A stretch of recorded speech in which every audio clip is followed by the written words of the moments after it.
Okay, good evening, everybody. Let's do the usual things first of all. If you can confirm you can hear me, okay, that'd be great. Thanks. Hopefully, you can hear my voice and see the screen. Yes, brilliant. Good. Okay, loud and clear. Jolly good.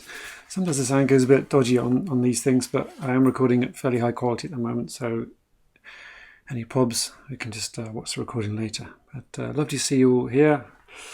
Never too sure during the summer months who's going to turn up, but thank you so much. Good. So if you can see the screen and you can hear my voice, let's get on with it. So I don't know how long this is going to take.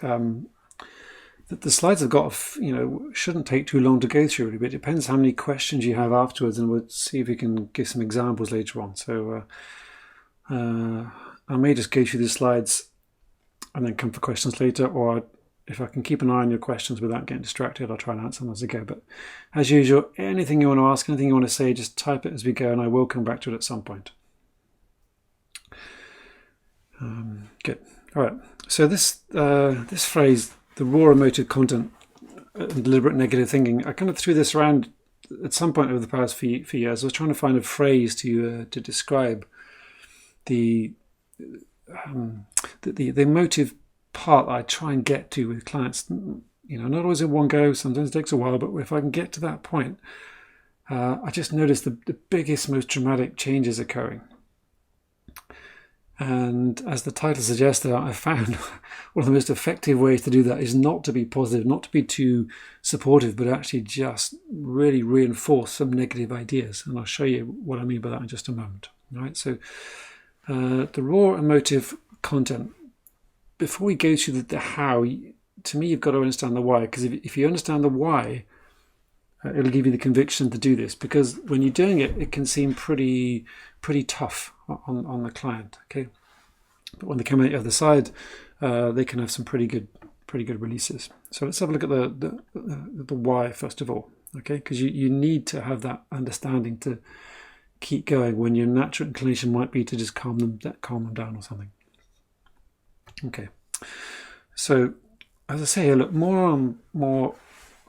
I've begun to adopt the following philosophy when working with clients. That my role, our role, it's up to you what you do, but my role, our role, I see it, is not to kind of hypnotize people into feeling better by introducing ideas of our own that we think will help them. A lot of people do that. There's nothing wrong with that. It's absolutely fine, but it's never quite felt that right to me. Okay. So I've always seen my role, or my increasing role with clients, and it's up to you to consider this maybe, is to de-hypnotize people from what they've taken on board that's holding them back in some way. All right? To set them free, to release them from something, so they can find more positive ideas from within themselves, their own ideas, their own natural ideas coming from within themselves. And when they do that, they can evolve and become something more. Then they become themselves, they become more free. All right? And I don't know if you notice this in your own lives. I notice this in my own life and all the clients I work with. But when you overcome something, when you resolve something, you change in some way. It transforms you in some way. You're not the same person you were before. And if you think of it, I often refer this to hero movies or any kind of superhero movie, not always just the Avengers type stuff, but any movie where someone goes through something and overcomes something, then there's the person they were before, which I probably call the natural self nowadays. Then there's some stuff they go through, or we go through. And when we overcome that stuff, we grow in some way, we evolve, we become something more. Something, I hesitate to say better, but a more evolved version of ourselves, because we're never the same. We're wiser, stronger, more insight. We're just more knowing, okay? And so very often the going through these things allow us to evolve in some way. And I often find that if I try and just make everything okay for a client, it's all right, okay? But if I can set them free at the deepest possible level, then they really do have these deeper transformations. They evolve as a person. And then something about their life evolves and they become something more themselves, more free. All right? So that's more and more I've put more and more of my focus on helping people do that, because it's really, really satisfying to see that. I still do all the simple everyday stuff as well, and but when I can get to this level, this is why I do this, because I just see the people's lives transform and evolve. Okay. So I also have this little idea that every time we do that, maybe we're helping the species as a whole evolve. Every time we set someone free of this stuff, we're ridding the world of some kind of fear, emotion, limiting belief. And every time we do that, the species has to evolve in some way. All right? And maybe one day when enough people have done that, we'll take some kind of leap and be free of a lot of the stuff that we see going on nowadays. But I kind of like that idea, because it means that the stuff we go through ourselves, in some way or other, it just adds a bit more meaning to it. All right. I don't tell everybody that, by the way. I thought I'd mention it when I was putting this together. So let's put this down to practicalities now. Okay. So one of the most common patterns I see new practitioners doing is accepting the outer layers of thoughts and feelings and beliefs that they come across with someone as the cause. Okay. Whereas there's often a deeper, more raw level to get to. And this little circular diagram, by the way, I got not this exact thing, but the idea to put it in circles came from Ray Saberi, who joined us a while ago. He's the first ever blind student I've ever had. And it was interesting because he couldn't see the diagrams I put in the members area. He could listen to the description, but he couldn't see the diagram. So he listened to the description and described it back to me in his own way. And he put it in these like concentric circles. And as soon as he said it, I thought, oh God, that's so much clearer than what I was saying before. So I'd just like to give him a little shout to thank you for helping me get that little vision there. But how I tend to see it is, we have surface level symptoms. There's different layers of beliefs and emotions that we take on through life. And very often right at the bottom of it is a real core idea, a real raw emotive content. And that's the bit I'm kind of aiming for. It's great if you can get it in one go, but I really, really do not want to put any pressure on anyone to try and get this in one session, because you just can't do that sometimes. All right. Sometimes it just takes a while. But this raw emotive content is the bit that I'm always trying to get to with a client. All right. Because very often it's this raw emotive content that's supporting all the other levels and all the other levels and all the other beliefs. All right. It'll be there right at the pit of the stomach or the pit of the chest or the back of the head or whatever the feeling is there in the body. It'll be there just driving and supporting a lot of surface level symptoms that come from that. When we can get to that raw emotive content and get rid of it or resolve it in some way, then the other stuff just dissolves, it fades, and we're left with a happier person. All right. So that is the aim. If we can take out that raw thing right at the very core, all the other stuff gets taken care of. Okay. But we can't always do it that way directly. Sometimes we can get there straight away. Sometimes we have to go through the layers. All right. So I want to chat through to you, what generally happens and how we can get through the layers and how we know we've got to that raw emotive content. All right.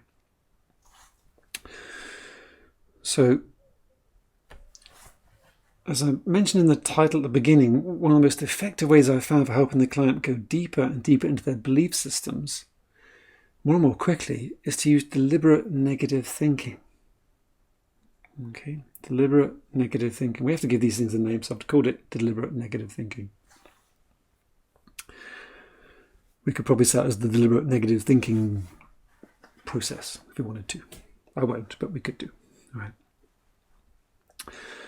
You see, when we have a client who is verbalizing an emotive idea or describing an emotional memory, very often we can be tempted to think, this is it, we've got it. All right, great, they're upset, they're emotional, they've hit a raw nerve, we've got one of these reactive things we've heard about, and we can start piling in all the techniques we've used to make it better right away and help them fix the situation. All right, whatever it could be. Could be like do want type things. What don't you want? What do you want? Could be inner child type thing. Visualize making it all better. It could be parts therapy. It could be all these different things that those of you who've been through what I teach, I've shared with you. Those of you who are still beginning this, you'll learn them as you go. Okay, but there can be a temptation to just jump in too quickly. Right? This is the most common thing I see when I wander around the classroom or watch people practicing volunteers and with each other. This is the thing I tend to notice the most. Okay, and sometimes that's okay. Nothing wrong with that at all, okay? But what you may be doing is just using all of your skills and knowledge to deal with one of the layers. All right. And sometimes this is okay, all right? So if you do this, it's not a problem at all, but I'm just saying that very often there might be more there, okay? Because you might be using everything you know and all your compassion and desire to help someone and drawing upon all your knowledge and wisdom, but really you're still fighting against something deeper in that person, which is where we may just get temporary results or a partial recovery, or it may feel better for a while, then come back again, that kind of thing, all right? So I'm always trying to make sure that I don't use all my desire to make someone better by fighting against their inner resources that are holding on to this raw content in some way. That makes sense, everyone? And it's a tricky one to know when we're there, but as I go through what I'm going to explain in just a moment, hopefully this will help to make it easier for you. All right. So this is the situation we're trying to avoid, is fixing things at the outer layer rather than the inner layer. All right. Now, what I find is that whenever I have a client express some kind of fear, upset, anxiety, guilt, shame, sadness, whatever it is, as they come across something, I ask them to repeat the negative statement again and again, all right? Especially if there's resistance to saying it. I've numerous times this week with numerous clients that I've been using this process. So if they say something negative, I feel scared, I feel afraid, I feel I've done this, I've done that, this is going on, and they're expressing something negative about themselves or the situation, rather than trying to make it better, I'll just literally word for word repeat what they said and get them to repeat it back to me again and again. Sometimes 3 or 4 times, sometimes 5, 6, 7, 8, 10 times if they're still having a reaction to it. Just keep going as long as there's an emotive reaction. All right? And it seems strange. You just wouldn't do it in normal conversation, okay? Obviously, right? But in a therapeutic situation like this, if you get them to repeat the negative thing again and again, then very often you'll see them just have deeper and deeper levels of emotional response or reaction to it. Okay? And generally what happens is as they repeat one negative idea, they're actually peeling away that layer of symptoms, of belief, shall we say. And the next one becomes exposed. And sometimes this can happen just one session at a time, but sometimes you can get through the whole lot in one session doing it this way. I'm not saying you have to, right? And don't aim for that because it puts pressure when you don't need to, but sometimes it just happens that way, okay? Especially if it's a long session. But every time you take a layer like this and you get the person just verbalizing the negative, staying with the feeling, right? Really, really important, get them to stay with the feeling and just verbalizing the real core fear, whatever it is. Very often, that's all you need to do to set them free of it. Right? It will begin to dissolve. The problem is, I've actually written on the slide here, the problem is that because we have this fight or flight system, fight, flight or freeze mechanism, which is designed to protect us, usually any time we get close to one of these statements, one of these feelings, these ideas, our fight or flight system kicks in to try and get us away from it. And then we have our all kind of reactive thoughts or defensive thoughts. But if you let the client do that, what tends to happen is they go into kind of fight or flight defensive mode, and then you're dealing with the zombies rather than zombie master. Okay, if you've ever seen a horror film, you always get all the zombies coming down the streets and trying to get rid of them. They just keep coming until you can find the zombie master behind it all. You've got to take out the zombie master to get rid of the zombies, or you've got to take out the lesser villains, until you can get to the master villain behind it. It's the same thing, okay? So what we're trying to do is get as deep as we can to the core of an idea within the time available. Right? And that's what I'm always looking at. How far can we go with this within the time available? And also, how far can we go still allowing the client to come back with a positive outcome? Right? And I'll show you how we do that in just a moment. Right? But each time we get them to verbalize something, just the negative idea, again and again and again, you'll find that very often by staying with the raw feeling they're describing that moment, it will just begin to dissolve and begin to fade away. All right, and you get these little moments of high emotion, and then they'll calm down for a little bit. Okay. Now, if we do that, one step at a time, the next level will go. Right? And there may be another level of belief underneath it. They'll be expressing one idea, saying one thing, and you just keep, with the negative, just saying it back to them. I'm scared that this will happen. I'm scared this will happen. If I say this, they will do this. If I say this, they will do this. I feel so bad for whatever. I feel so bad, blah, blah, blah, just again and again. And usually there's a lot of emotion when they're saying this, right? Then gently, what happens is you just peel away the layers and you get closer and closer to this really raw one at the very bottom. Now, some of you see me do this live or watch the videos, you'll see sometimes we get there very quickly. But it's the raw version I'm looking for. Right? And when you hit that raw one, very often you'll find you just see the person change as they begin to describe or express it. Because they go from kind of just verbalizing it in a nice way to it becomes almost like not animalistic but very raw. It's just that there's no control anymore, and often this is where the swearing tends to come in quite often, because people will say, well, I'm feeling really angry, and I'm saying, well, that's very polite, what do you really feel? And then it will be, well, actually I really want to whatever, and that will come out. And I always try not to swear before they do. Sometimes I feel like it, to be honest, But the moment they've said some kind of statement of where some kind of swearing is in that, I'll usually just repeat exactly the same words back, just to give them permission to swear, so they feel it's okay, You don't have to swear, but quite often they've been so polite, when it gets to that moment and they're trying to verbalize something, it just comes out as a load of expletives, and I'll just repeat them, literally the same sentence, word for word, back to them. All right. Often making them smile when I do that, because if I swear along, it usually makes people smile. Okay. Sometimes I got a bit carried away and I think, okay, I said a bit too much there, but usually I let it all come from them and we'll just repeat back to them. All right. And when you do that, and finally, when that raw emotive content itself is released as well and everything else is gone, then you just see the person begin to feel lighter and freer. Okay, in that moment, even if you do no more in that moment, very often they've had a big release. Okay, and the way we got there was not by asking them to think about another memory or what is it don't want, what does it do want, or any of that stuff. It's just literally getting them to repeat the negative statement, whatever it may be, whatever the fear may be. All right. If you've got any questions on this, I'll come on to those in just a moment. I hope this is making sense. If it isn't, just ask me a quick question or ask me to clarify something, I will in a moment. All right. So, quite literally, as I said here, I'll get the client to say a negative statement again and again, with me assisting, repeating it word for word for them to copy. But here's the next bit, allowing them to add to it. All right, because we may say it several times. I'll say, right, say it again, say it again, say it again. We may go through it 3 or 4 times. And I'll just say, no, also just anything else that comes to mind, just add on the end of it as well. And what happens then is you'll find they'll say one sentence or statement and then start to add a bit on the end, which is really uncovering a little bit more.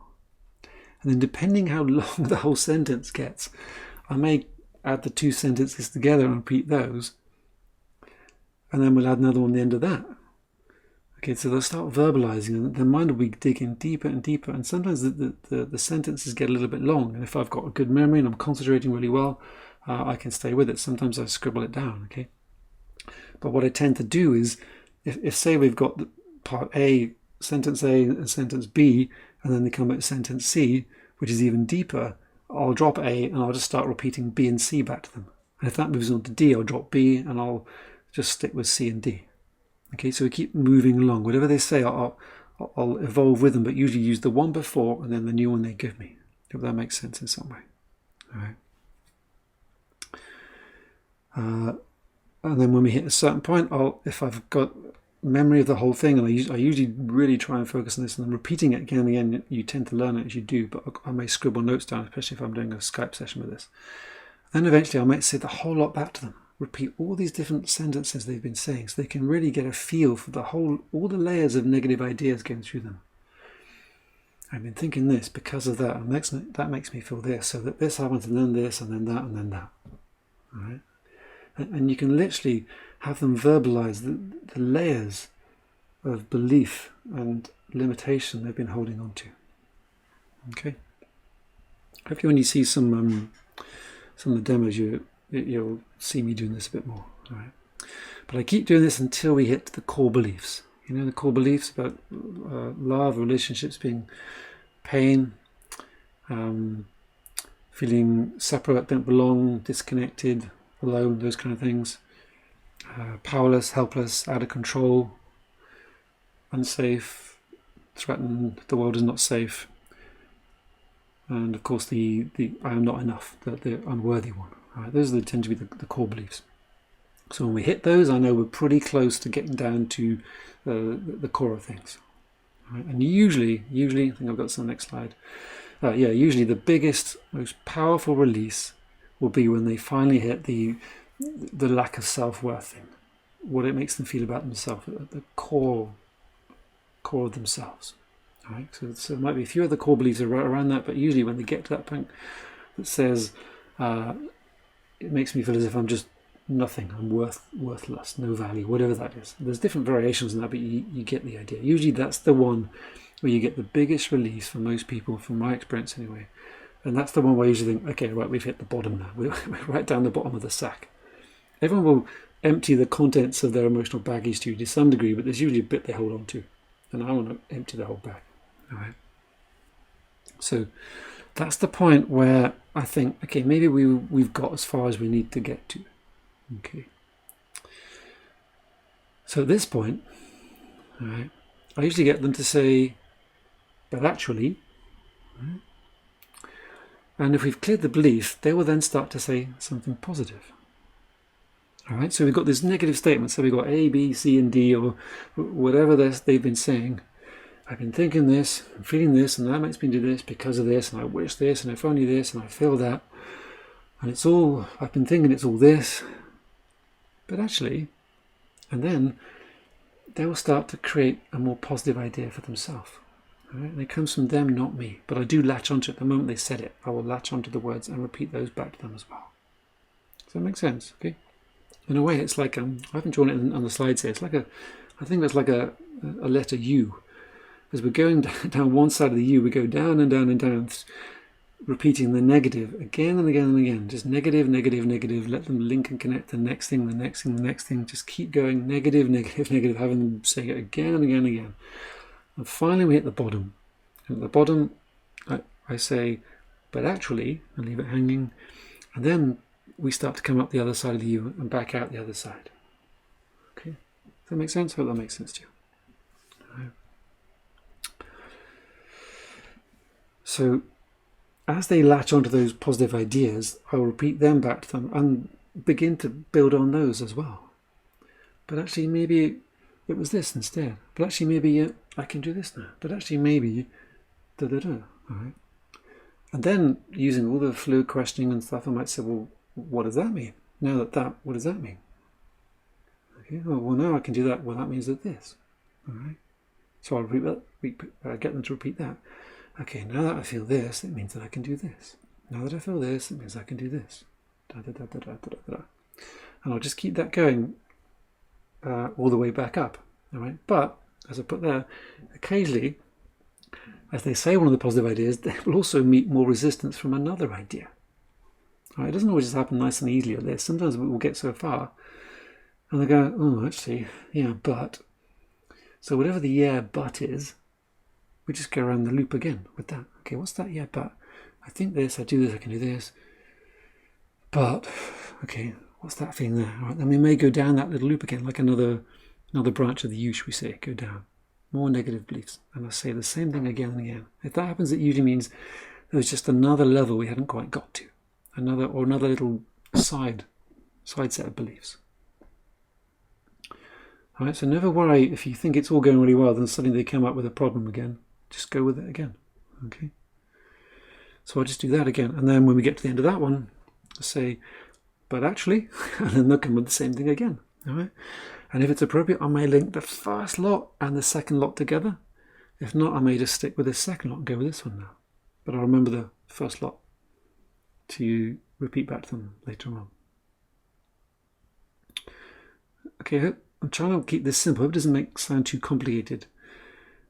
Just sometimes it's very easy. You just go down and down and down, hit the spot, back up and up and up and up. Right? But sometimes you're going to go up and down a little bit on the way.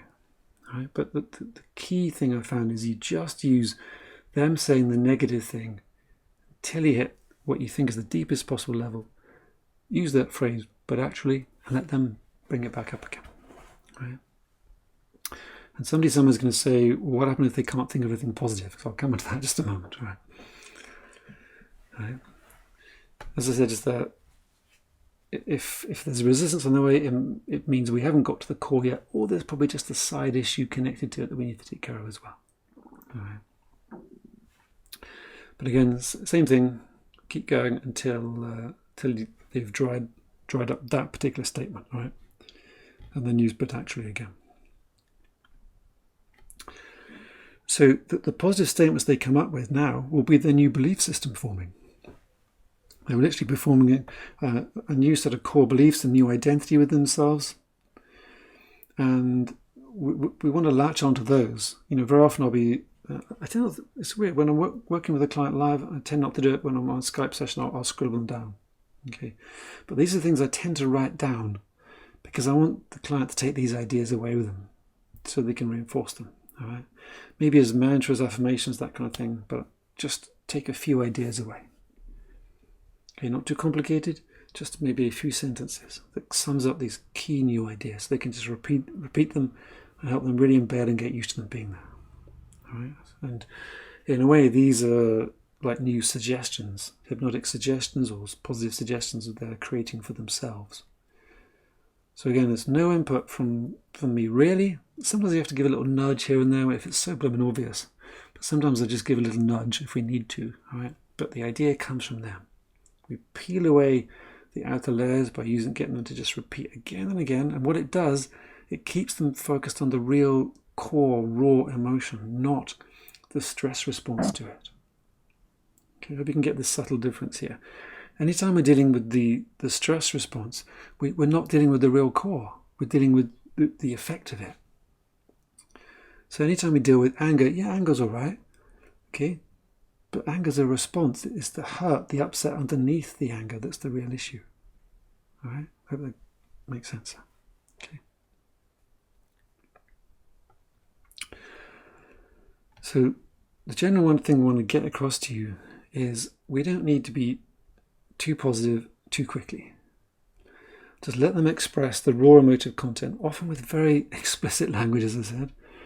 And then as it dies down, just say, but actually, and let them form their own new ideas, which you can then help them repeat and reinforce in some way. And when you do all this in like that very natural hypnotic state, you can often take that client on a really, really deep journey, very, very deeply, and do an awful lot in a short space of time. All right. Now, just to add a bit of balance into this, if someone's coming to stop biting their nails, for example, I wouldn't probably do this for a nail biter or something, a more simple habit like that. But when someone's been through a lot and we're dealing with more emotional stuff, then I tend to use this as probably the simplest, most effective way of helping someone peel away layers and stuff. Does that make sense, everyone? Let's just have a look through some questions here. Mary says, sounds quite similar to EFT, emotional freedom technique, which involves saying, even though yeah, it's similar to that, but I'd say it's different, Mary, okay? Because they're trying to be too nice too quickly. I've seen that, and I've heard people do that, and I've heard people say that. So the principle is the same, okay? But what I was sent to do is stay with the negative much, much longer. All right. Imagine that the EFT thing is okay, and that it definitely makes a difference because expressing the negative before we express the positive is really effective. So I totally endorse that. But in a session with a client, I will get them to just stay with the negative much, much longer. So same principle, but just dig deeper and deeper into the negative and then let the positive come. So that makes sense. Yeah, cool. Yeah. So I mean, if someone said, "I hate my brother's wife because she kicked my cat," yeah, hate my brother's wife because she kicked my blah blah cat. To me, I'd think, well, what is it? Obviously, I don't know the situation, but I'd want to know more about why. What is it about that? Are we a cat lover? Is it my brother we hate? Is it out of control? Is it blah blah blah? Just dig deeper. That's what I want to do. All right, because then we get the bigger release. So same principle. Yeah. Good. Does that make sense, everyone? I went on a bit of a rant then for half an hour, just explaining that, but it's actually very, very simple. But I hope it's not too complicated the way I explained it. It's just a case of listening to the negative statements people say and literally repeating them back word for word and having them do the same, especially if they're resistant to doing it. Because anytime someone's resistant, that's going to be a limiting belief, a limiting idea there in some way, usually with some emotion wrapped around it. Does that make sense? So I'd say, if you're just at the beginning and you're experimenting with just relaxing and doing suggestion stuff, that's okay. You don't worry about this yet. But when you start doing more analytical things, and when people come with more emotional problems, just experiment with it and notice what happens. All right? Don't be too nice too quickly. Right? Just let the person keep expressing and just watch what happens. Yeah. Let them say it 3 or 4 times, 2 or 3 times, 3 or 4 times, and then say, okay, and just let your mind add something else on the end of it. What else does it want to say? Just observe it, okay? Any questions there, anyone? All right. That's what I was going to say. It was just, but if you've got any questions on this, then we can chat through it. But I've just been doing this quite a lot this week, and I suddenly thought it's something I've mentioned, but I've never really gone through it in much detail. So, any questions? Are we all okay? Sometimes it'll go exactly like I described, like a textbook, and sometimes it just won't. All right, but have a go and see what happens. Good. I can see a few people typing, so just waiting for your questions to come in. How I started doing this, by the way, was I was stuck with the client, I seem to remember once. I didn't know what to say, so I just got to keep repeating what they were saying while I was thinking. And when I was busy thinking and they were busy repeating, some interesting things started to happen. And I thought, oh, okay, that's interesting. So I just did it again and did it again, and gradually realised that it was a really useful way of doing things. Kind of stumbled on it by accident, really.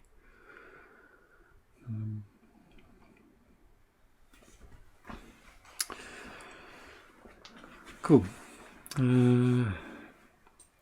So look, June says, no questions. I had to work on this with a client who kept telling themselves over and over again they would keep crying for a long time.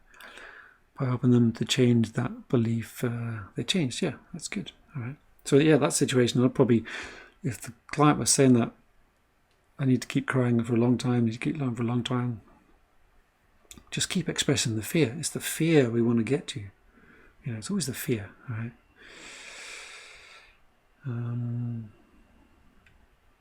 It says a really informative and concise way of using the clear questions. Thanks, Angie. However, what happens if they sabotage themselves all the time? Well, they're sabotaging themselves all the time. Again, that's another idea. Can you give me an example? If you can give me a specific example, I can be more specific with an answer. But if the client said, I keep sabotaging myself all the time, I'd say, in what way? Or what's that like? And then they'd tell me. And then we'd probably get a slightly more emotive response. And I'll get them to repeat that one. I keep sabotaging myself all the time, and it's frustrating. I hate myself, and I can just never get on in life. Okay, what's that like, never getting on in life? I feel stuck, frustrated, useless, hopeless. Okay, what's that like? All right. Stuck, frustrated, useless, hopeless. I just feel all alone in the world. Okay, like no one cares, no one can help me. For example, I don't know, making this up. So I'm getting to just repeat that. Okay, and if you just keep getting to repeat the negative, they will have to reveal more and more. Right? So.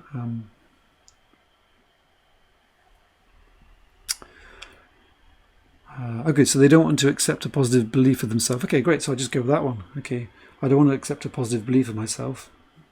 Say it again. I don't want to accept a positive belief of myself. Say it again and again. Let's say it again. All right. I don't want to accept a positive belief of myself.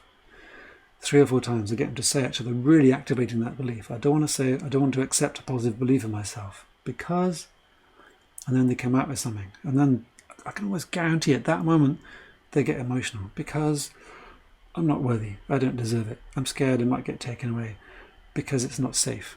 All right, something like that would happen. All right, and then we're off on another track. Does that make sense, Vera? Okay. So I would get them to repeat exactly what they say. The resistance saying, say it again and again and again and again and again, 3 or 4 or 5 times, and then go because, and you'll find that it'll just something will just pop out. All right, the next level will be there. All right, so rather than challenging the argument, let them reinforce the negative idea. But really bring it to the surface with emotion behind it. Thanks, June, by the way. See you. And then a little because. Okay, we'll catch them off guard and see what comes out next. Does that make sense? Yeah. Yeah, whatever they backpedal, I just repeat that to them. But I may backpedal as well by one of the statements. I might jump back one, okay, as well. But play around with the idea and see where it gets to. So, the thing is, yeah, just repeat and repeat the idea until they get to see how until they get to see how it doesn't help them. Yes, that can happen intellectually, yeah. But repeating the idea, you're not challenging the belief system. You're putting energy into it and allowing them to verbalize it. What you're doing is you're bringing something that is usually operating very, very unconsciously. You're bringing it right to the surface. So it's very, very conscious. They're verbalizing again and again the very thing that happens quietly in the back of their mind or down in their body somewhere. And when you bring it up and verbalize it, it can't really hide anymore. And the feelings and emotions with it start to come as well. And then any ideas that are supporting it tend to get pulled to the surface as well. Right? So that's the general idea I tend to use behind it. And again, the main thing I'm looking for really is some kind of reaction is always a good. That's great, but some kind of realization that doesn't serve them anymore, or it wasn't true. You know, I've been thinking this, but actually, the reality is this. Okay, so that's the I'm bringing the elephant in the room and sitting him down, having a chat completely. It's like the elephant. That's a good way of putting it. Yeah, we're saying there's a bloody great elephant over there. Sit down, or let's go and look at the elephant. We're going to have a chat with the elephant, or ride on it, or whatever. Bring the elephant into conversation. That's what we're doing here. Verbalizing the elephant. Okay. That's a good one here. I was going to say vomiting the elephant then, but I mean, maybe that's going too far. Okay, but something like that. Yeah, that's what I'm always looking to do. Bring in what's the unspoken thing? What's the idea? It's too difficult to talk about. And the same thing will happen with memories as well. So if you do this quite often, it will trigger a memory of something as well that they've forgotten about. I had this the other day with a client on Tuesday. You know, this is a client who's very, very resistant to being in the room. Somebody else had booked the session, paid for the session. She really did not want to be here. This is I can't say too much, but by the end of the session, just using this process, and this was just, I did this very conversationally actually. By the end of the process, she was telling me something that happened extremely upsetting when she's 15 years old. That ended up in somebody dying actually. And just using this same process, no more, you know. And she did that, and then I got to express the whole thing. I did this, and that happened, because of that, he died. I did this, and that happened, because of that, he died. Da, da, da, da, da, da, da, da, da, da. And then she said it enough times, I said, but actually, and she said, but actually, I don't think it was my fault, was it really? You know, so that's the, that's what happened just there, okay? Yeah, vomiting the elephant. Again, I always think of workshop titles when we do this, you know, how to vomit the elephant. Good. Any other questions? Do you get the idea? I think I've, you know, said it in several different ways there, but do you have to be in trance first? No, as I said just then, you can do it very conversationally. What I tend to do is I'll do this very conversationally, and when I get to a certain point, then I might transition over to have them just close their eyes and continue with it. Or if in a conversation I'm not getting that far, I've got a few ideas where we might go to, and I think it'd be much better if we just get on with it more hypnotically with our eyes closed. So it depends on the situation, really. Yeah.